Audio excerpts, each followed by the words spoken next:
Bismillahirrahmanirrahim. Assalamualaikum warahmatullahi wabarakatuh. Perkenalkan, nama saya Lilis Fauzia Hasanah. Saya mahasiswa Universitas NU Cirebon, Fakultas Ilmu Keguruan, Pendidikan dan Keguruan, Prodi PBK atau Pendidikan Bimbingan dan Konseling.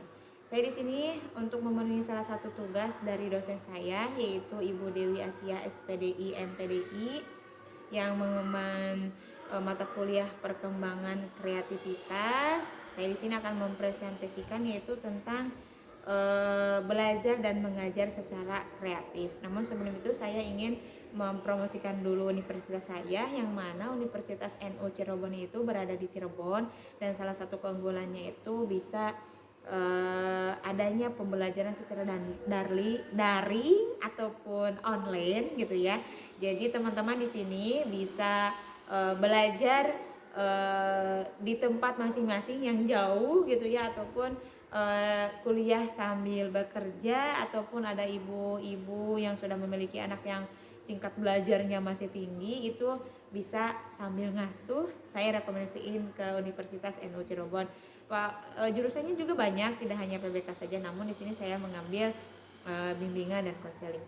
Langsung saja mengenai pembelajaran dan mengajar secara kreativitas itu dari sisi pengertian. Yang pertama yaitu pengertian belajar kreatif itu keterampilan yang dilakukan dari sebuah latihan proses belajar secara kontinu, secara terus-menerus, yang mana cara menciptakan belajar secara kreatif dan efektif itu bisa dengan memberikan pemanasan dulu. Sebelum belajar itu memberikan pemanasan, ice breaking. Biasanya ice breaking itu tidak hanya di awal, bisa juga di tengah atau bisa juga di akhir. Namun ketika kita memasuki kelas, supaya kelas itu fokus, kita juga bisa memberikan ice breaking tentang konsentrasi.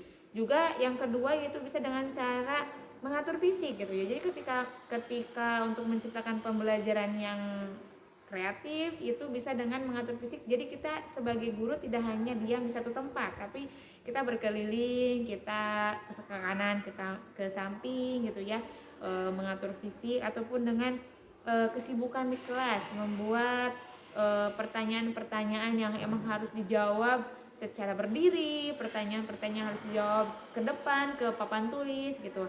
Juga dengan dan kita sebagai guru, sebagai fasilitatornya, dengan menyediakan hal-hal alat-alat yang perlu kita sediakan ketika akan melakukan pembelajaran, misalkan infokus gitu ya. Terus yang ketiga yaitu di pertengahan pembelajaran pun agar tercipta keaktifan dan kekreatifan berpikir bisa dengan mengajukan pertanyaan-pertanyaan. Jadi supaya pembelajaran itu aktif, kreatif juga, di tengah pembelajaran itu kita bisa ajukan pertanyaan-pertanyaan yang menantang, yang membuat mereka berpikir gitu ya.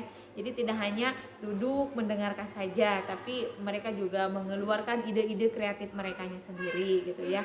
Ataupun dengan cara berdiskusi gitu ya, dibagi beberapa kelompok yang nantinya harus presentasi ke depan gitu ya. Itu bisa membuat keaktifan di dalam kelas dalam belajar gitu ya. Juga cara berpikir mereka dengan memadukan perkembangan kognitif ya, memadukan perkembangan kognitif, cara berpikir mereka atau keaktifan belajar mereka dengan psikomotoriknya, itu yang ketika berdiskusi mereka diasah dengan pemikirannya, terus nanti harus ke depan supaya efektif juga gitu ya, mempresentasikan juga dengan uji psikomotorik, perkembangan emosi dan mentalnya. Bisa nggak sih ke depan untuk mempresentasikan, karena jarang ya, tidak semua orang bisa berbicara di depan banyak orang gitu ya.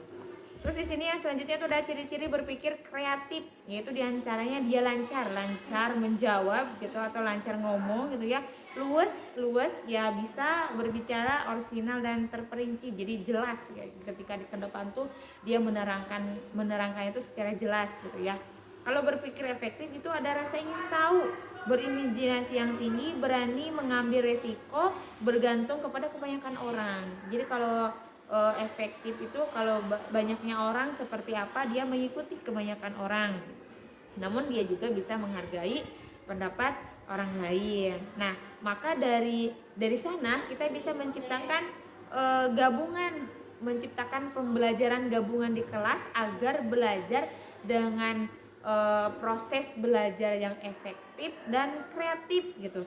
agar kelas itu menjadi hidup gitu. Jadi ada timbal balik, tidak hanya guru yang menerangkan saja, tidak, tapi ada timbal balik, ada pertanyaan dari siswa, terus ada yang presentasi gitu ya.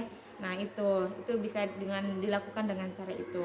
Di sini ada tingkatan belajar yang efektif. Terakhir itu ada tingkatan belajar yang efektif, yaitu tingkatan pertama itu fungsinya tingkatan dipergen, yang kedua yaitu proses pemikiran dan perasaan majemuk, yang ketiga itu keterlibatan dan tantangan yang nyata ya. Jadi keefektifan itu kita bisa lakukan dengan menggabungkan elemen-elemen yang tadi supaya proses belajarnya itu tidak monoton, karena kreatif itu penting dalam belajar.